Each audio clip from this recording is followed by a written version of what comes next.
What's good, y'all? It's your girl, Kristen Ayana, and before we get into this episode, I just gotta say, make sure that y'all subscribe, like, and turn those post notifications on, and stay tuned with Black Talk Radio. Welcome to Black Talk Radio, hosted by Kristen Ayana. Listen as we discuss the latest in Black culture, Black news, and Black entertainment. What's good, y'all? It's your girl, Kristen Ayana, and welcome back to Black Talk Radio, where we discuss the latest in Black culture, news, and entertainment. Now, I'm super duper excited because I got a very special guest in the building. Who do I have with me today? Mason Dean, how y'all doing? Hi, Mason. What's going on? Chilling. How was your Wednesday? It's been cool. I mean, I got some rest, got to work on some music. It's just been cool. Okay, and I get to do this with you. It's going to be fun. Okay, yeah, we're going to get into some things. Yeah. I love that. I love a good, productive, chill Wednesday. Yeah. So for those who may or may, not know, can you just tell us a little bit, of course, like where you from and when made you start getting into music? I'm from Los Angeles, California.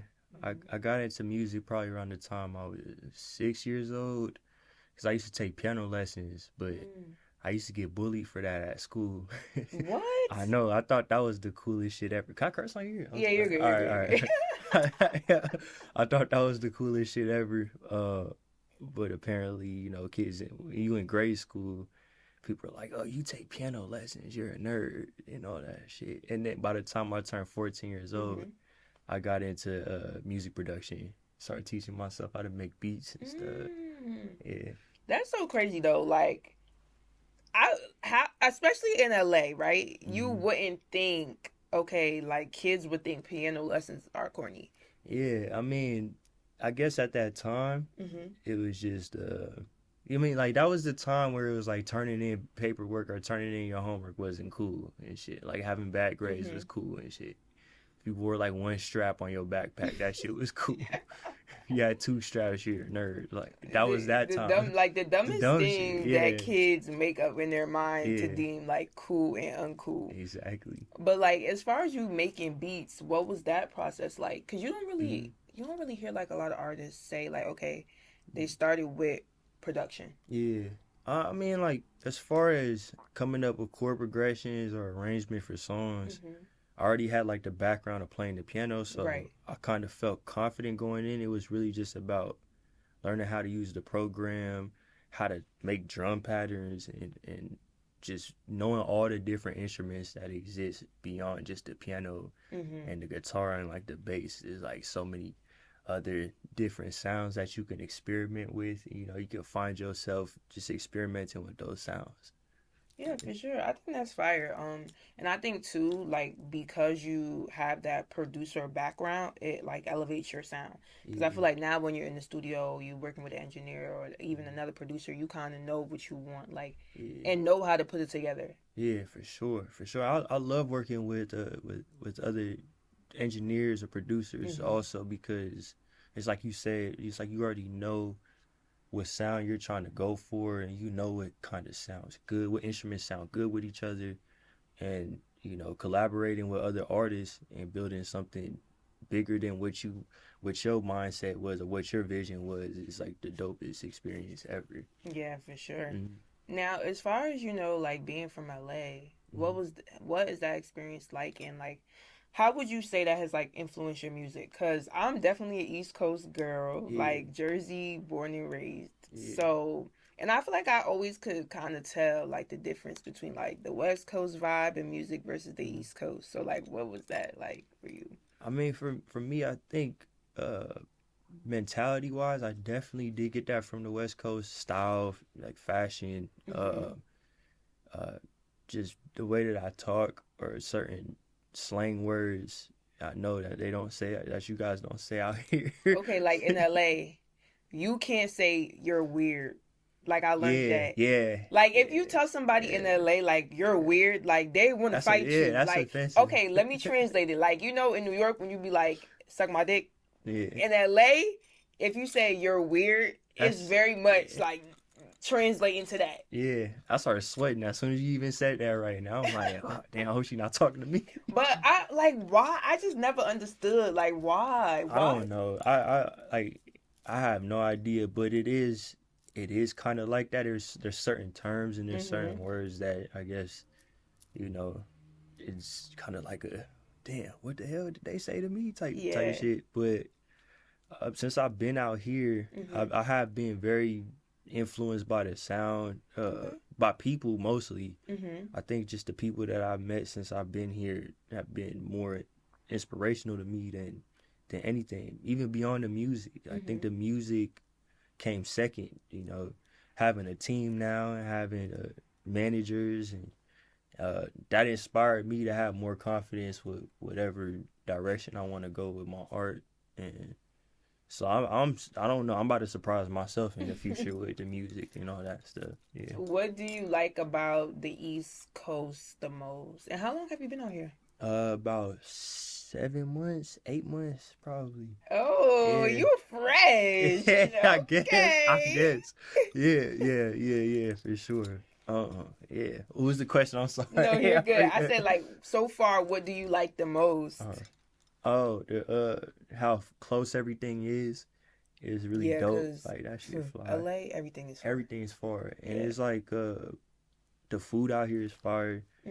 I always love soul food. It's hard to find soul food in LA unless you're trying to make the drive to get some soul food. And there's like soul food down the street from my crib out here. So I love the food, the culture. Everybody is so supportive of each other too. It's like really a community. You can see the community building, and everybody helps each other. You know, I'm not gonna say everybody helps each other, Yeah. but you know, a lot of people Are have been open. helping. Yeah, been open to helping, and just collaborating, doing things like that. So I love the culture out here. I love being out here. Okay, welcome to the good side. Yeah. Well, we are glad to have you, and I'm loving the fact that you've been out here for about 7 months, but you're enjoying your experience. Yeah. What made you like do the move, and were you nervous? No, I wasn't too nervous because I have family out here, but you know I lived in LA for about 25 years, so for me, I always wanted to make the move out here. I Okay. just was kind of waiting for the right moment. The first time I did make the move out here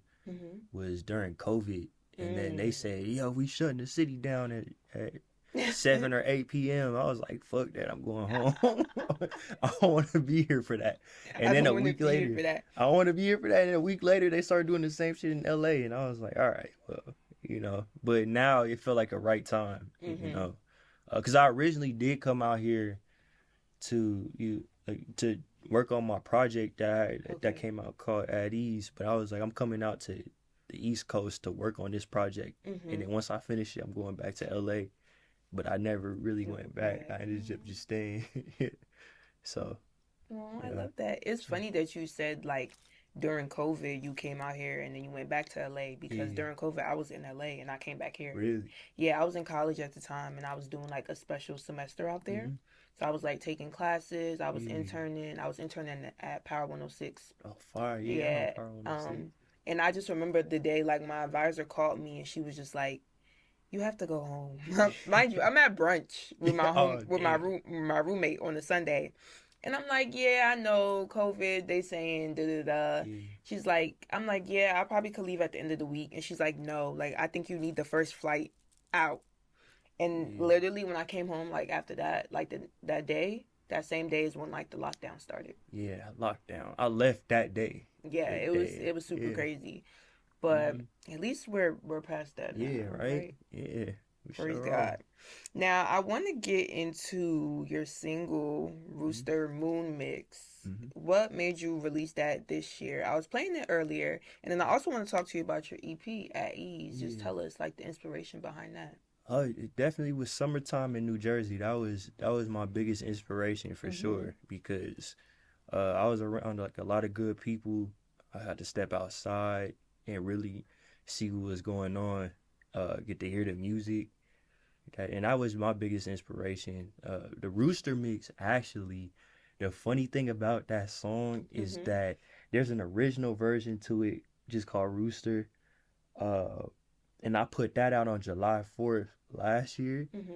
And then we ended up doing a show at this fashion show I forgot the name of the fashion show. What is it? Supermodels Unlimited. We did a fashion show there. And then I told my manager, I'm like, yo, I think for this, because I had to clean up the whole song because I was Okay. cursing all Okay. throughout the whole song. I was cursing my ass off on the whole song. So I told my manager, I'm like, yo, I think I'm gonna make it an Afro beat song because I I always like wanted both to. versions. You do? Oh, so you heard it? You know Yeah, what I'm yeah. talking about. You heard the intro. Fuck it up, fuck it up, fuck it up. Like we gotta change that. You know what I mean? Like so like going into that fashion show, I changed the drums up. I made it Mhm. clean. And afterwards, when I was sitting in the studio after I did the drums, I'm like, this shit kind of hard. Like I gotta put Yeah. this out somewhere, you know. So that's what ended up leading to the Moon Mix. Yeah, That's fire. I love how that came about though. Like, yeah, cause I when I heard it on Spotify, hmm like they played back to back, so yeah. it Oh, it's allowed tough. it allowed me to like Yeah, okay listen to both, and I thought that was fire for sure. hmm What was you mentioned like you were inspired by like your hmm summertime in Jersey. yeah. What would you say was like your most memorable summer moment?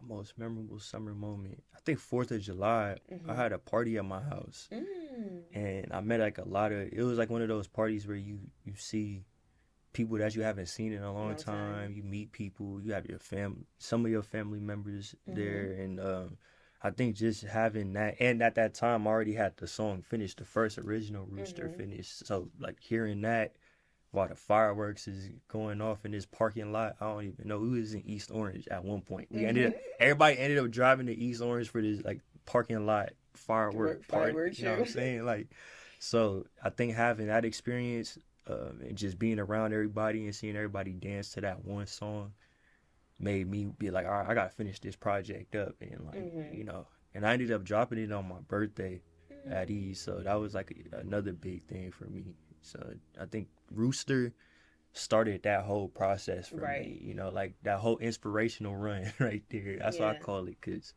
at that time, everything I was taking in all the inspiration during that summertime. So it was a beautiful summer. I miss summer. I do too. It's coming. It's coming right around the corner. I know it's about to get hot as hell too. Now, we talked a little bit about, you spending time with family in Jersey, and Hmm I know you come from a creative family. Yeah. So can you just tell us a little bit about that and of course like hmm how that has inspired you as a creative? Yeah, I think just the freedom as far as creativity goes in my family, Mhm. of just knowing that my grandmother always tells me too, if it's somebody that's hating on you, they're not paying your bills. And just that Mm. quote itself is like, I mean, yeah, you're right. You know, like that. So just having that freedom with creativity, because that's inspiring to somebody else that probably feels like Mhm. they're locked into some certain mindset that you can't get out of. And I think that like my whole family, everybody's creative in their own way. Like my mom used to be a chef. I still say she's a chef because she Mhm. be throwing down in the kitchen. Mhm. You know, my grandmother, obviously being who she is, being an actress, being a talk show Tell them who host. she is for Oh those who don't yeah, know. yeah. So my grandmother, she's Whoopi Goldberg, and she's like she's literally the epitome of the person that what you are off of camera is Mhm. who you are on like the same Mm. person. Like It's she's not true no. to She's herself. true to herself, even in her roles in movies. Cause you get older and you start watching the movies that you couldn't watch when you were younger. You know Oh, what I'm what you saying? be what you be Like thinking? I be like, damn, Granny, cause it's really, Damn, Granny damn, is Granny, eyeing yeah, me. right. Like I was watching, I think I was watching Ghost the other day, and I was Mhm. like, this shit is funny as hell, but it's like a good ass movie because it's really her. Like it's like the same personality. Like her Mhm. character and her in real life is the same person. It's just a raw, real person, Yeah. and that's inspirational to me. I think it's inspirational to blah, inspirational to the rest of my family members too. Like my sisters, everybody's creative, Okay, but fire. has that freedom where it's like, fuck it, we're just gonna do it. That's You beautiful know, though. yeah, it's pretty cool. Like every once in a while, I get hesitant or I'll be like, oh man, I don't know how people gonna feel about this. Mhm. Fuck it, just go for it, see what happens. Yeah. You know. And that's beautiful that everyone is allowed to like do Mm-hmm. what they're passionate about, Yeah. because let's face it, like a lot of people don't have that opportunity, or don't, Yeah. they don't have family members that are super supportive in Mm-hmm. regards to like creative careers. Mm-hmm. So I think that's beautiful that you have that, and you have, that Yeah. support, because I think that's really important. No, definitely. It's super important, but also at the same time, with my family, how it is, it's not, it's tough love, but it's like you got to show me something Right. before you, I you get know what I what you mean? Like you mean. got to show me that. It's like if I say I want to make music and I'm not writing in my studio every day, or I'm Yeah. not building every day, or doing something, productive, then it's like, what are we gonna support? But because I've shown my family for years, like, I'm This in is the what you studio, want to this is what do. I'm doing. They came to my shows.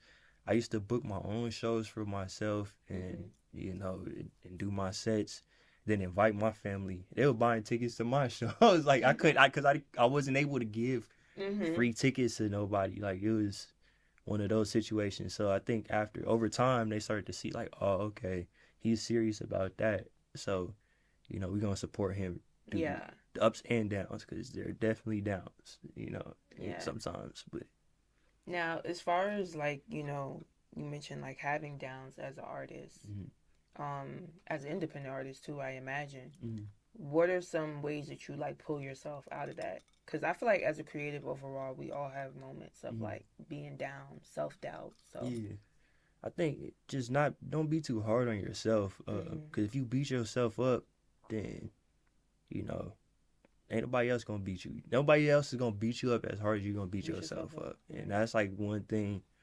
Like I done shows for 3 people, and that's discouraging, Yeah. especially when if you do a show, say you come out of a show where it's 250 people, the next show that you do is only 5 people there, that's discouraging. But at the same time, if you're really passionate and love what you're doing, You're gonna keep you're going. gonna keep going, because them 5 people, you still gotta perform. You still gotta, Right. you know what I mean? Like you on that big stage, like you at Madison Square Garden, at least envision it that way. It's like you're practicing. Right. You know what I mean? It's all Exactly. practice at the end of the day. Everything that you do is practice. It's always gonna be practice, because we never gonna be perfect. We just gotta keep going, keep moving forward.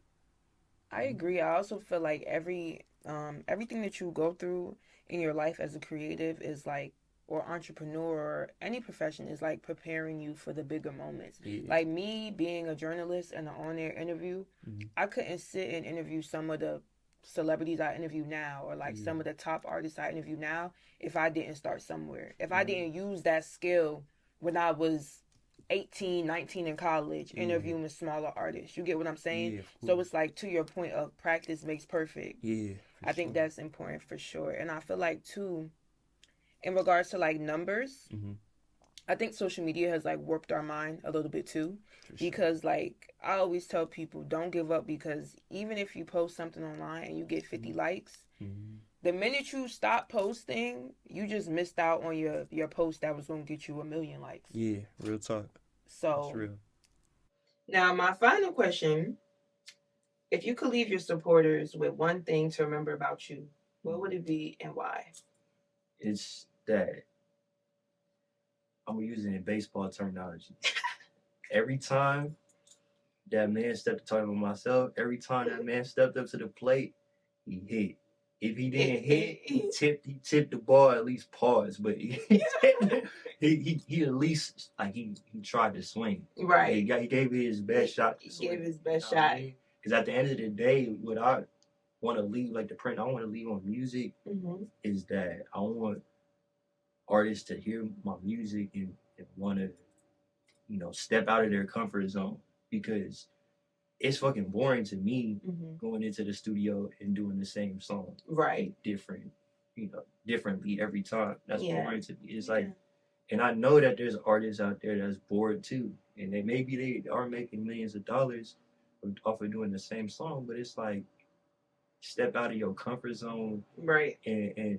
And leave something with people, like inspire the next generation to step out of their comfort zone. And impact. And impact, exactly. So I think that's what it is. It's just I want people to know that regardless if the song hit or not, You know, I stepped out of my comfort zone. I did my best, and I'm happy trying something new. You know what I'm saying? Always. So.